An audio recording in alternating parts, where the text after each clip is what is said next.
Other new arrival is the 2007 Ford GT Factory 5 GTM Coupe. Now, this is Factory 5, who you normally would think of, who builds Cobra replicas. They also build a race car, like a Ford GT40 for it doesn't look like a GT40, but that's that's the inspiration. Yeah, you know, is a GT40.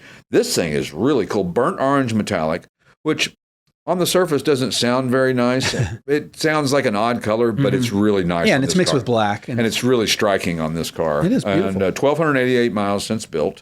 5.7 liter EFI LS1 V8. Nice. That'll do. And a Porsche G50 5-speed manual. It does, yeah. Those aren't cheap. No. It's well done, actually. Heat and air and Pro Car seats. And this is an affordable rocket ship. I mean, the performance you get for this car is something that you would have to pay a lot more money for in most worlds. So check that one out. Again, It's a showstopper.